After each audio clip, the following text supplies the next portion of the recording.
எல்லோருக்கும் வணக்கம். இப்போ பார்த்தீங்கன்னா சொல்லக்கூடிய ஒரு விஷயம், தமிழ்னா நம்ம எல்லாம் காலரை தூக்கிட்டு பெருமைப்பட வேண்டிய விஷயமா இல்லை தலையை குனிஞ்சிட்டு வெக்கப்பட வேண்டிய விஷயமான்னு எனக்கு தெரியல. ஒருவேளை அது உங்களுக்கு தெரிஞ்சிருந்தா கமெண்ட்ல கீழே போடுங்க. இப்போ 2018 ஒரு ஆய்வறிக்கை ஒன்று பண்ணியிருக்காங்க. கிட்டத்தட்ட 13 மாநிலத்தில், தமிழ்நாடு, கேரளா, ஆந்திரா, கர்நாடகா, மராட்டியம், மேற்கு வங்காளம், உத்திர பிரதேசம், மத்திய பிரதேசம், மராட்டியம், குஜராத், இப்படி எல்லா இடத்துலையும் ஒரு ஆய்வறிக்கை 11 துறைகளில், கல்வித்துறை, விளையாட்டுத்துறை, பொதுப்பணித்துறை, மின்சாரம், இப்படி 11 துறைகள் கீழே ஒரு ஆய்வறிக்கை பண்ணியிருக்காங்க. அந்த ஆய்வறிக்கையில் 5வது இடத்துல இருக்கிறது குஜராத், 4வது இடத்துல இருக்கிறது பார்த்தீங்கன்னா ஆந்திரா, 3வது இடத்துல இருக்கிறது பஞ்சாப், 2வது இடத்துல இருக்கிறது தெலுங்கானா, 1வது இடத்துல இருக்கிறது தமிழ்நாடு. பெருமையாக சந்தோஷமா இருக்கல.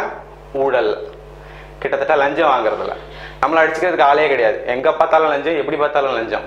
இது சந்தோஷப்படணுமா, சிரிக்கணுமா, அழுகணுமா எனக்கு தெரியல. இது எதுல பாத்தீங்கன்னா, சின்ன பசங்க பிறந்து வாங்குற பர்த் சர்டிஃபிகேட்ல முதல்ல இருந்து செத்து மடிகிற டெத் சர்டிஃபிகேட் வரைக்கும் லஞ்சம், ஃபுல்லா லஞ்சம், எங்க பார்த்தாலும் லஞ்சம். இதுக்கு எல்லா காரணம் என்னன்னு பாத்தீங்கன்னா, இப்போ சமீபத்தில் கூட ஒரு விஷயம் வந்தது. ஒரு மிகப்பெரிய பல்கலைக்கழகத்துல துணைவேந்தரே லஞ்சம் வாங்கியிருக்காரு அப்படின்ட்டு. அந்த துணைவேந்தர் லஞ்சம் வாங்கியிருக்கும்போது அவர்கிட்ட படிக்கக்கூடிய மாணவர்கள் நிலைமை என்ன? இதன் மூலமா திறமை உள்ளவர்களும் புத்திசாலிகளும் ஒதுக்கப்படுகிறார்கள்.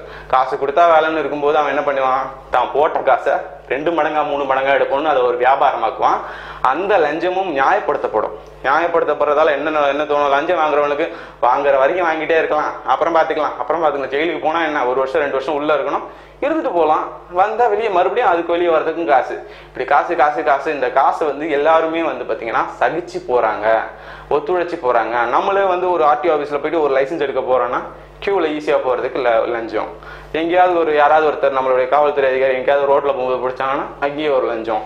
ஃபர்ஸ்ட் நம்ம கொடுக்கறத முதல்ல நிப்பாட்டணும், கேள்வி கேட்கறத வளர்த்துக்கணும் அப்படின்ட்டு சொல்லிட்டு, இனிமேலும் நம்ம லஞ்சத்தை ஒழிச்சிடலான்ட்டு மாறு தட்டிக்கிட்டு கேனத்தனமா சொல்ற கூட்டத்துல இருந்து உங்களில் ஒருத்தனா கேட்டுக்கிறேன். இது பெருமைப்பட வேண்டிய விஷயமா, வெக்கப்பட வேண்டிய விஷயமா, அதை மட்டும் கமெண்ட்ல பண்ணுங்க. நன்றி, வணக்கம்.